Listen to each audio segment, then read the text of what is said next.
आज नहीं कल नष्ट होंगे। इनका तो अंतिम परिस्थिति है। अपमान आदमी को खा जाता है, अहंकार तो रावण का भी नहीं रहा। अहंकार खा जाता है। मेरे ख्याल में तो ये माफ़ी नहीं मांग सकता, और माफ़ी वृंदावन के लोगों से भी मांगी है तो उसने ये मांगी है कि मैं कमज़ोर नहीं हूँ, तुम ठीक से रहना, नहीं तो मैं तुम्हें देख लूँगा, तुमने यदि उपद्रव किया मेरे खिलाफ। तो ये ऐसा नहीं है, और ना ही मुझे तो ऐसा लगता है वृंदावन का ब्रजवासी भी नहीं है, कि बाहर से आके बसे हुए लोग हैं। ये शायद दतिया के आसपास के लोग हैं। ये ब्रज का नहीं है ये मुझे तो ऐसा ही लगता है, ब्रजवासी परिवार नहीं है ये, क्योंकि इनका संबंध वगैरह जो पहले होते थे सब दतिया पतिया में ही होते थे। फिर 8वीं 10वीं घटना है। एक तो वो लेडी पत्रकार के साथ की जो मैंने आपको बतलाई, दूसरी अभी कई बार इनके साथ हो चुकी है। रोज की घटना होती है, रोज ही ये सब लोगों को धमकाते हैं। वृंदावन के लोगों को नपुंसक और दुष्ट तक कहा गया, और उसके बाद बड़े साफ तरीके से वो माफ़ी मांगते हैं और कहते हैं कि आप ये मत समझना कि मैं कमज़ोर हूँ। इस तरह के बयान और माफ़ी मांगना वृंदावन के लोगों और ब्रज के लोगों के ऊपर एक काला धब्बे जैसा नहीं लगा? वृंदावन का कोई व्यक्ति नपुंसक नहीं है, और जो व्यक्ति है इनसे अच्छा काम कर रहा है, इनसे अच्छी कर रहे हैं। अहंकार में था तो यही कहने लगा मैं ही भगवान हूँ, मैं ही धर्म हूँ, मुझ पे हमला, सनातन पे हमला है। वो आदमी कैसे माफ़ी मांगेगा? वो तो नहीं मांग सकता माफ़ी। तो ये इन्होंने एक गैंग सा बना लिया है, और ये टटलू गैंग बन के लोगों को ठगने का काम कर रहा है। इसके अलावा कुछ नहीं है। जो हमारे कथाकार महोदय हैं, इन्होंने जो उपद्रव किया है उसका प्रभाव है कि वृंदावन में आधे आदमी भी नहीं आए। इनके क्या कोई खेती है क्या, या इनको कोई मिल चल रही है, या कोई फैक्ट्री चल रही है, या इनके पिताजी के कोई मिल फैक्ट्री चल रही है? अरे भाई, वही तो यजमान लोग हैं, उसी पे तो आश्रित है। जब उनके साथ दुर्व्यवहार करोगे तो यहाँ कौन आएगा वृंदावन में? और ये लोग समझ नहीं रहे इस बात को। दोस्तों नमस्कार। वृंदावन की घटना को करीब 1 हफ्ता हो चुका है, और अभी कानूनी प्रक्रिया में वो चल रहा है। अब जानते हैं कि आखिरकार जो वृंदावन के नागरिक हैं वो कैसे देखते हैं, और कपिल देव उपाध्याय जी हमारे साथ हैं, और इन्होंने पूरी घटना को बारीकी से देखा, जाना और समझा। वो विस्तार से हम आपके पास तक पहुंचाने की कोशिश करेंगे। तो कपिल देव जी, आपका हमारे चैनल पर बहुत बहुत स्वागत है। नमस्कार जी, सभी दर्शकों को नमस्कार। अच्छा, मृदुलकांत शास्त्री जी के साथ एक छोटी सी कार टकराने की घटना हो जाती है। वो सबसे पहले तो यही कह देते हैं कि ये सनातन पर हमला है, मेरे साथ मारपीट हुई, लूट हुई, इस तरह की घटना को सबसे पहले तूल दिया गया। आप वृंदावन के नागरिक हैं, आप कैसे देखते हैं इस घटना को? देखिए, ये बड़ी दुर्भाग्यपूर्ण घटना थी जो उनके साथ घटित हुई, या ये जो यात्री थे वृंदावन दर्शन करने वाले, जो दर्शन करने के लिए आए थे, उनके साथ घटित हुई। ये घटना ही थी, ये पूर्व नियत तो कुछ था नहीं। अचानक ही कार आई, एक दूसरे से टकरा गई। यदि समझदारी से काम लेते मृदुल जी या तीर्थ यात्री तो ये बड़ा मामला आसानी से समझ जाता, लेकिन अहंकार उसमें आड़े आ गया।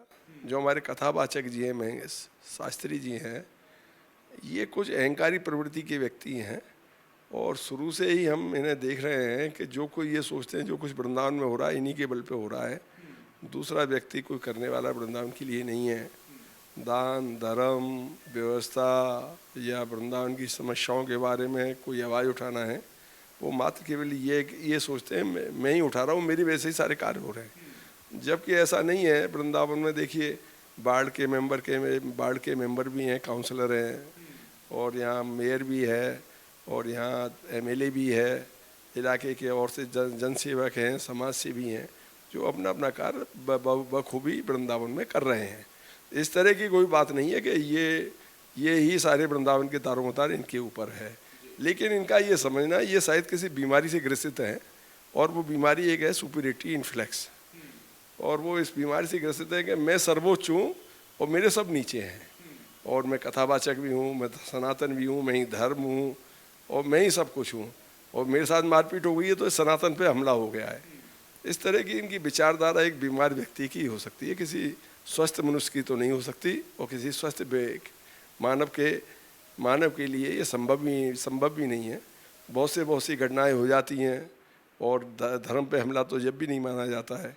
जी, एक बात मैं जानना चाहूँगा, जिस तरीके से वृंदावन के लोगों को नपुंसक और दुष्ट तक कहा गया, और उसके बाद बड़े साफ तरीके से वो माफ़ी मांगते हैं और कहते हैं कि आप ये मत समझना कि मैं कमज़ोर हूँ, इस तरह के बयान और माफ़ी मांगना वृंदावन के लोग और ब्रज के लोगों के ऊपर एक काला धब्बे जैसा नहीं लगा? नहीं, देखिए ऐसा है कि मेरी समझ में तो ऐसा, इनके पिताजी तो अति भद्र हैं, और इस तरह की ये चुनौती किसी को दी भी है तो इन्होंने अपने लिए ही चुनौती दी है। वृंदावन का कोई व्यक्ति नपुंसक नहीं है, और जो व्यक्ति है इनसे अच्छा काम कर रहा है, इनसे अच्छे कर रहे हैं। अब जैसे आप ये समझिए कि ये धर्म के आचार्य हैं, तो सब लोग अपने अपने हिसाब से धर्म की उन्नति के लिए, धर्म के सहयोग के लिए, धर्म को की रक्षा के लिए कुछ ना कुछ कर ही रहे हैं। अब जैसे हम हैं, हम अपने हिसाब से हम जो कुछ कर सकते हैं वो हम भी कर रहे हैं, और जो समाज के लिए जो कर सकते हैं वो भी कर रहे हैं। अब हमने तो सन 77 से जब हम हुए, मतलब 16-17 साल के थे सन 77 में, जब हमने यमुना जी की बाढ़ भी देखी, उसके बाद में समय समय जितनी भी घटनाएं आई हैं, कई बार आपसी जातीय झगड़े हुए वृंदावन में, उसमें भी हमने अपना योगदान दिया। उसके बाद में भी कई बार ऐसी घटनाएं हुई या देवीय प्रकोप हुए, उस समय हमने बाकायदा बढ़ चढ़ के भाग लिया। बाकी तो बात वो कर रहे हैं, कह रहे हैं कि वृंदावन को बनाने वाले वो हैं, और कह रहे हैं कि अब मैं वृंदावन के लिए कुछ काम नहीं करूंगा, मैं अपने लिए स्वयं काम करूंगा। देखिए, ये उनके अहंकार की पराकाष्ठा है, हम ऐसा नहीं कहते। लेकिन जो सेवा की भावना आती है तो वृंदावन क्या, मथुरा जेल के व्यक्तियों से पूछेंगे, कपिल देव व्यक्ति ने कुछ किया है या नहीं किया है, और किया तो कितना किया, छोटा मोटा किया है, ज़्यादा किया या कुछ नहीं किया है। और उसके बाद में अभी बाढ़ आई, तो बाढ़ में भी हम लोगों ने स्वयं नाव में जा के रात्रि के समय में, और ऐसा नहीं कि वृंदावन में किया है, हमने तो आसपास के गांवों में भी या अपनी पूरे मथुरा जनपद को ही हम लोग टारगेट करते हैं और करते रहते हैं। और आज समाज सेवा की दृष्टि में भी देखा जाए तो हम थोड़ा बहुत करते ही रहते हैं, शादी ब्याह वगैरह इन सब में हम करते हैं। और अभी भी कुछ ऐसे लोग हुए हैं जिनके कि जो लोग भीख नहीं मतलब अच्छे लोग हैं, भीख नहीं मांग सकते, तो उन लोगों का घर परिवार का भी हम लोग व्यवस्था करते हैं। ऐसा नहीं है कि वो कोई व्यक्ति दूसरा कोई करता हो तो उसका कोई है। अब हम तो इस बात को अपना अपमान नहीं मानते, हम तो चेतन महाप्रभु को अपना आदर्श मानते हैं। तृणादिप्य सुनीचे न तरोरपि शेषुना अमाननीय मानदे कीर्तनीय सदारी। अपने को हमेशा सबसे छोटा समझे, तृणादिप्य सुनीचे न तरोरपि शेषुना, अपने को वृक्ष के समान सहनशील बनाए। यदि वृक्ष में आप एक कोई पत्थर मारोगे तो वो आपको फल ही देगा, छाया ही देगा, वो आपको कोई आपका नहीं करा। तृणादिप्य सुने तरोरपि शेषुना अमाननीय, जो मान करने योग्य नहीं है, अमाननीय है, चांडाल है, उसका भी मान करे, आपका क्या बिगड़ जाएगा। अमाननीय मान दिए और उसके देखे वृंदावन में अपना हरिनाम भजन करे, यही सर्वोच्च बात है। इसके अलावा जो मान अपमान की बात करता, गीता में कहा है, मान अपमान से जो परे है वो मुक्तिघातकारी है, वही धर्माधिकारी है, वही धर्म का रक्षक है। अब मान अपमान का मैं अभी इनको तो थोड़ी सी बात में मान हो जाता है, थोड़ी बात में अपमान हो जाता है। अब ये घटना अभी किसी मित्र ने मेरे पास भेजी है, आप चाहो तो मैं उसको प्रिंट दे दूंगा आपका। एक पत्रकार आई थी 10 साल पहले, उसका इन्होंने बड़ी बुरी तरह से मारपीट की उसके साथ में, और उसने प्रेस काउंसिल में भी शिकायत की। उसके बाद में इनको वार्निंग दे के उन्होंने माफ़ किया, छोड़ा गया इनको। वार्निंग दे के आप आज के बाद में कभी किसी पत्रकार के साथ इस तरह का दुर्व्यवहार नहीं करेंगे। तो ये करते ही रहते हैं। अभी बागेश्वर धाम की यात्रा के ये मैं करता धरता बने हुए थे, वहाँ पुलिस से इनका झगड़ा हो गया, इनके कुर्ता फुर्ता फट गए, पुलिस को अपना कुर्ता वगैरह दिखला रहे थे। क्या मैं ये कह रहा, मुझे हंसी भी आती है। इतना ये एक बीमारी है लोगों को, अपने को मतलब सर्व सम्मानित, सब लोग मेरा सम्मान करें, मैं किसी का सम्मान नहीं करूं। तो इस तरह की ये बीमारी इनके मस्तिष्क में जन्म ले गई है, और उस बीमारी को ये पुष्टि कर रहे हैं, उसका इलाज नहीं कर रहे हैं।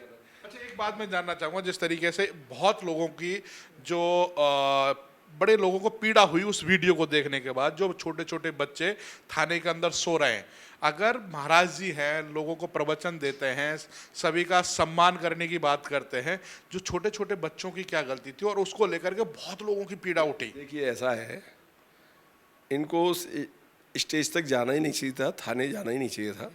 हम लोग तीर्थ पुरोहित हैं, पंडा हैं, पंडागिरी करते थे। अब आज नहीं कर रहा हूँ पंडागिरी, लेकिन हमारे तीर्थ जो पुरोहित जो यजमान है उनसे संबंध है, अच्छे घरेलू संबंध है उन लोगों से।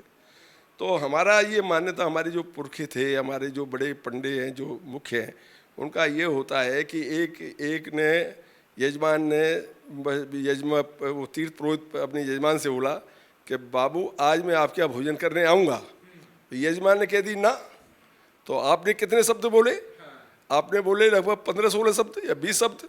उसने केवल एक शब्द कहा ना। यदि ये उसको अपना आंख बंद करके वहाँ से निकल जाते तो मामला आज तक इस स्थिति तक आता ही नहीं, हंसी नहीं होती इनकी। दूसरी बात यह है कि भाई अब मैं आपको सत्य बतलाऊं कि मेरा भी हृदय जब भी द्रवित हुआ जब छोटे छोटे बच्चों को देखा। यहाँ वृंदावन की एक समाज सेविका है, उनका फ़ोन आया मेरे पास में, क्या आप कुछ नहीं बोलोगे? मैंने क्या बोलूँ मैं, बुआ जी कोई असभ्य आदमी है, ना समझ आदमी है, उसने ऐसा कार्य किया है तो मैं क्या बताऊँ आपको। लेकिन बोले नहीं आपको तो कुछ बोलना कहना चाहिए। तो मैंने पहली पोस्ट डाली थी। उसके बाद में बड़ी प्रतिक्रियाएँ आई लोगों की। उस लोगों को मतलब जब हम लोग डालते हैं ज़्यादा, हमारे फॉलोअर तो है नहीं, लगभग 200 के लगभग मतलब उसके ट्रिक थे उसके ऊपर में, अच्छे काम किए, आपने अच्छा किया ये। उसके बाद में फिर मैं सोचा ऐसा ये क्यों कर रहे हैं, ये भागवती पंडित ही ऐसा क्यों कर रहे हैं। इनमें भागवत का जो विद्वान है उनमें से तो सही मायने में एक भी नहीं है। ये लोग अपना एक तरह से भागवत का जो एक कथाकार बन जाता है और 4-5 आदमी वो संगीत वाले होते हैं साथ में, और 4-5 आदमी आप जैसे भाई बंधु उनके होते हैं यूट्यूबर जो उनका प्रचार प्रसार करते हैं। तो ये इन्होंने एक गैंग सा बना लिया है, दुकान चल पड़ती है उसकी। हम लोग बोलते हैं यहाँ एक हमारे यहाँ से कुछ गांव है, वहाँ टकलू लोग होते हैं, टटलू तो ये टटलुओं का सा गैंग बन गया है और ये टटलू गैंग बन के लोगों को ठगने का काम कर रहा है। इसके अलावा कुछ नहीं है। मैं कुछ प्रश्न इनको देता हूँ, भागवत में ये बतला दें कि लगभग ये जनश्रुति है श्रीमद् भागवत के में, क्या सभी लोगों के मस्तिष्क में घर की हुई है कि राधा रानी को छोड़ के भगवान गई, दोबारा लौट के नहीं आए। लेकिन ऐसा नहीं है, बार बार आए ब्रज में, और यहाँ से लड़के थोड़ी गए थे किसी से। तो भागवत इसके प्रमाण मौजूद है। ये एक भी पंडित बतला दे कहाँ है प्रमाण, और नहीं तो मैं आप 1 घंटे बाद ये बात पूछ के आ जाना, मैं आपको बतला दूंगा ये श्लोक है, ये प्रमाण है, ये आए, ये देखो लिखा हुआ है।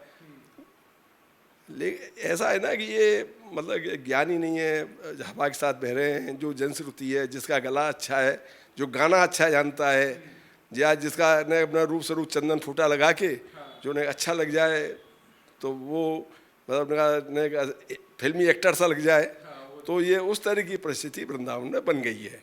जिनको ज्ञान नहीं है, अच्छा इनकी आप सत्यता ये पूछिए कि आचार्य या तो जन्म से होता है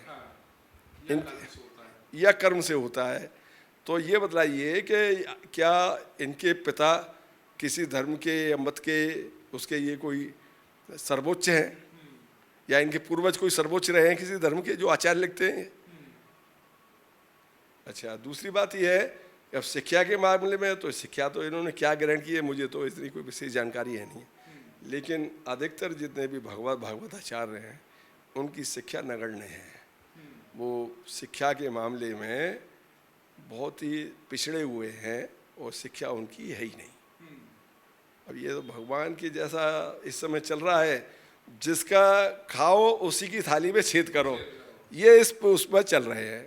अब इनको भागवत इनको पूछो बेचारों को कि आप ये यात्री वृंदावन में नहीं आए हैं तो वृंदावन का खर्चा कैसे चले, यहाँ की अर्थव्यवस्था कैसे चले। अब ये यात्रियों की वजह से तो वृंदावन की अर्थव्यवस्था चल रही है। अब नहीं तो ये किसी गांव में होते तो पशु चराते चराते पागल हो जाते। अनपढ़ आदमी की क्या कीमत है, या खेती में काम करते करते पागल हो जाते। आज की खेती में कुछ होता तो है नहीं। पर्यटन से ही वृंदावन की जो वास्तविक स्थिति है, जो कारोबार है, आर्थिक स्थिति है, पर्यटन पर ही आधारित है। और इनके भी क्या कोई खेती है क्या इनके? और ये बार बार पर्यटन वालों को ही धुतकारते रहते हैं, कहते हैं कि ये बाहर के लोग आकर के ब्रज पर कब्जा करना चाहते हैं, रोज मारपीट करते हैं। मैं यही तो कह रहा हूँ, इनके क्या कोई खेती है क्या, या इनको कोई मिल चल रही है, या कोई फैक्ट्री चल रही है, या इनके पिताजी के कोई मिल फैक्ट्री चल रही है? अरे भाई वो ही तो यजमान लोग हैं, उसी पे तो आश्रित है। जब उनके साथ दुर्व्यवहार करोगे तो यहाँ कौन आएगा वृंदावन में? और ये लोग समझ नहीं रहे इस बात को। अब ये दुर्व्यवहार नहीं करना चाहिए। दुर्व्यवहार भाई हमारे दरअसल इस घटना का बहुत भारी प्रभाव पड़ा है। आज हरियाली अक्षय तृतीया है। अक्षय तृतीया के दिन हमारे वृंदावन में मेरी समझ में तो आधी भीड़ भी नहीं है। इसका एकमात्र कारण ये इन्हीं की नासमझ है। जो हमारे कथाकार महोदय हैं, इन्होंने जो उपद्रव किया है उसका प्रभाव है कि वृंदावन में आधे आदमी भी नहीं आए। और यदि ये मतलब मैंने तो ये सुना है कि ये ब्रजवासी लोग अब असभ्य हैं, अभद्र हैं, अभद्र भाषा करते हैं, मारपीट करते हैं, हम वृंदावन क्यों जाएं? ये बात मेरे पास कम से कम 500 आदमियों ने फ़ोन करके मुझसे कही है। तो मुझे तो हृदय बड़ा दुखी हुआ है इस घटना को देखिए। मैं ये चाहता हूँ इस घटना का ज़्यादा प्रचार प्रसार भी ना हो, लेकिन ये जो मूर्ख लोग हैं जो केवल इस चिट्ठी या उसे जो मतलब खाने वाले हैं या जो जो जजमान लोग उनको जिमाते हैं, दक्षिणा देते हैं, उस पर पलने वाले लोग हैं, ये इस बात को समझ ही नहीं पा रहे। वो समझ रहे हैं कि ये जो यजमान हमें भोजन करा रहा है इसका कोई बाध्यता है।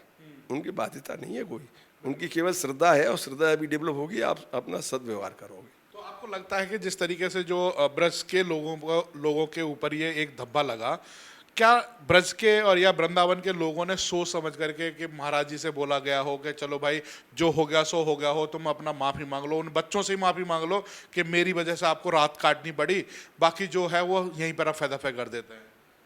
देखिए ये तो उनकी सोच है, वो क्या करेंगे। अब जो आदमी अपने अभिमान में मदमस्त हो, रावण को उसके भाई ने भी समझाया, हिरण्यकश्यप को भी उनके पुत्र ने समझाया, लेकिन वो जो अहंकार में था तो यही कहने लगा मैं ही भगवान हूँ, मैं ही धर्म हूँ, मुझ पे हमला, सनातन पे हमला है। तो वो आदमी कैसे माफ़ी मांगेगा? वो तो नहीं मांग सकता माफ़ी। और वो एक बात मैं सब जो जितने भी तीर्थ यात्री हैं उनसे निवेदन करना चाहता हूँ, मैं वृंदावन आना ना छोड़ें। ऐसे कुछ लोग अभद्र हैं, इनसे दूर रहें। हो सकता है कि जहाँ धर्म रहेगा वहाँ कुछ जो विधर्मी ताकतें भी रहेंगी। जब कृष्ण थे, जब कंस भी था, यहाँ शंखचूर्ण भी था, यहाँ ऐसा नहीं है कृष्ण ही कृष्ण थे, शंखचूर्ण भी था और कंस भी था। और जब यह भगवान कृष्ण रहे तो कई बार आक्रमण जरासंध ने भी किया, तो लेकिन उसका परिणाम ये नहीं हुआ कि लोगों ने अपना धर्म नहीं छोड़ दिया। यहाँ तो वृंदावन में तो बहुत मुसलमानों के आक्रमण हुए हैं और ब्रज में बहुत मुसलमानों के आक्रमण हुए हैं। इतिहासकार इन सब बातों को जानते हैं। तो ऐसा नहीं है कि इस घटना की वजह से आप आना छोड़ दें या ब्रज में आपकी अश्रद्धा उत्पन्न हो जाए। ये तो उनकी परीक्षा है। ऐसे लोग तो जब आएंगे तो वो तो उनकी भक्तों की परीक्षा होगी, एक और भक्तों की परीक्षा का है। इसमें यदि भक्त लोगों को पास होना है, उन अभिमानी लोगों का, तो इनको तो नष्ट ही होना है। आज नहीं कल नष्ट होंगे, इनका तो अंतिम परिस्थिति है। और ये तो इस तरह से नष्ट होने की कागार पर, मतलब इसलिए नष्ट होंगे कि अभिमान आदमी को खा जाता है। अहंकार तो रावण का भी नहीं रहा, अहंकार खा जाता है। तो ये अहंकारी लोग तो मेरे ख्याल में तो ये माफ़ी नहीं मांग सकता। और माफ़ी वृंदावन के लोगों से भी मांगी है तो उसने ये मांगी है कि मैं कमज़ोर नहीं हूँ, तुम ठीक से रहना, नहीं तो मैं तुम्हें देख लूँगा तुमने यदि उपद्रव किया मेरे खिलाफ। तो ये ऐसा नहीं है। और ना ही मुझे तो ऐसा लगता है वृंदावन का ब्रजवासी भी नहीं है, कि बाहर से आके बसे हुए लोग हैं। ये शायद दतिया के आसपास के लोग हैं। ये ब्रज का नहीं है ये मुझे तो ऐसा ही लगता है, ब्रजवासी परिवार नहीं है ये, क्योंकि इनका संबंध वगैरह जो पहले होते थे सब दतिया पतिया में ही होते थे। अब कई शादी फादी इन्होंने यहाँ कई आजू बाजू में, अब लोगों का वो सीमाएं ख़त्म हो रही हैं जब, इसलिए हो गई हैं इनकी। अब ये मुझे जिस तरीके से बाल जो संरक्षण समिति है उन्होंने स्वतः संज्ञान लिया है, कह रहे हैं कि अगर इनके साथ, बच्चों के साथ ऐसी घटना हुई है तो हम मुकदमा दर्ज करके जेल भेजने का भी काम करेंगे। देखिए, बाल संरक्षण समिति के कुछ कर्तव्य हैं, और बच्चों का तो बच्चों थे बिल्कुल ही निर्दोष थे। और बच्चे तो इसलिए भी भगवान का स्वरूप माने जाते हैं, उन्हें कोई ज्ञान नहीं होता, परमहंस की श्रेणी में आते हैं। और बच्चों को इस तरह से यदि जेल भेजना, जेल में उनका रात्रि काटना, या महिलाओं के साथ दुर्व्यवहार करना, महिला श्री होती है और ब्राह्मण का मुख्य धर्म है तप, शम, क्षमा और दान। और जब तक आप में क्षमा नहीं होगी तो जब तक आप ब्राह्मण हो ही नहीं सकते। दूसरा है कि हमारे जो पौराणिक चरित्र है, वशिष्ठ जी महाराज, रामचंद्र जी के गुरु, उनके सारे पुत्रों को कलमश नाम का एक राक्षस था, वो सब पुत्रों को मार के खा गया। लेकिन उन्होंने उसका फिर भी वो कर सकते थे, श्राप भी दे सकते थे, जला के भस्म भी कर सकते, उन्होंने बस जला के भस्म नहीं किया और उसको माफ़ कर दिया। और वो कलमश राजा भी इक्ष्वाकु वंश का ही कोई पूर्वज था, वो किसी श्राप के कारण वो राक्षस हो गया था। जब 12 साल बाद उसके उनके बेटे की पौत्री की पत्नी को खाने के लिए दौड़ा तो कहा कि मेरी आप रक्षा करो, तो उन्होंने एक हुंकार से उसका कर दिया। और उसका ऐसा श्राप था उस समय कि यदि ये 12 साल बीत जाएंगे और इस तरह की घटना होगी तो श्राप से मुक्त हो जाए। फिर वो श्राप से मुक्त भी हो गया, तो उसने वशिष्ठ जी के पांव पकड़ लिए। तो क्षमा वीरस्य आभूषण भी है और क्षमा ब्राह्मणों का धर्म भी है। और ये हम तो कह रहे हैं ये वीर नहीं महावीर हैं। हम तो ये कहते हैं कि भाई वृंदावन का ये पूरा पालन करने वाले भी यही है। और वृंदावन में सबको मकान बना के दे, मकान दे के सबको, हम भी जो इसी के मकान में रह रहे हैं ऐसा कहे, हम भी इसकी प्रजा हैं, ये राजा है वृंदावन का। तो भैया क्षमा भी तो राजा का परम धर्म है, ब्राह्मण का क्षमा भी तो धर्म है और समझदारी भी तो धर्म है। यदि तुम ना समझिए से काम करोगे तो ये 8वीं 10वीं घटना है। एक तो वो लेडी पत्रकार के साथ की जो मैंने आपको बतलाई, दूसरी अभी कई बार इनके साथ हो चुकी है। रोज की घटना होती है, रोज ही ये सब लोगों को धमकाते हैं। और ये अब ये लेटेस्ट ये धमका हुई है तो इस पर भी सब लोगों को धमका रहे हैं। अब यहाँ वृंदावन वासियों का तो इसमें कोई दोष है नहीं। आप मेरा इंटरव्यू ले रहे हो तो मेरा क्या दोष, मैं तो आपको जानता भी नहीं, मैंने आपको बुलाया भी नहीं। आपने मेरे विचार सुने तो मैंने स्पष्ट रूप से अपने विचार सुना दिए हैं। मेरा तो ऐसा कोई है नहीं भैया। और ये कहें कि हम ब्रजवासी नहीं हैं, तो मैं तो भैया 200 साल से तो वृंदावन में रहने वाला हूँ। 200 साल पहले यहाँ ब्रज में ही गाँव है बरचावली, वहाँ का रहने वाला था। हमारे पूर्वज आए और वो यहाँ आके के गोद आए थे ब्रज में, अपने नाना जी के गोद आए थे, यहाँ रहे और उसी से हम लोग यहाँ बसे। लेकिन हमारे ब्रज में ही गांव है बरचावली। हमारी शादी संबंध, शादी विवाह के सारे हमारे ब्रज में ही होते हैं और ब्रज के ही हम लोग हैं। ब्रज से बाहर हमारा कोई आज भी आना जाना नहीं होता। भगवान का भजन करते हैं और सब लोग आज यजमानी हमारी प्रोता, ये हमारा धंधा है, यजमानों की सेवा करते हैं, दाल रोटी चलती है। भगवान को खूब दाल रोटी दे रहा है, किसी तरह से कम नहीं है। आप हमारे साथ जुड़े इसके लिए बहुत बहुत धन्यवाद। तो उपाध्याय जी ने साफ साफ शब्दों में कह दिया है कि जो श्रद्धालु हैं वो किसी एक संत या कथावाचक के इस घटना के बाद आना ना छोड़ें वृंदावन में। वृंदावन आए, ब्रज के लोग आपका स्वागत करेंगे, पलक बिछा करके आपका स्वागत करेंगे, किसी तरह की कोई घटना नहीं होगी, ऐसा विश्वास है। और वृंदावन आए, आराम से भक्ति में लीन होकर के बांके बिहारी जी के दर्शन करें। आप हमारे साथ जुड़े रहिएगा। जय हिंद, जय भारत।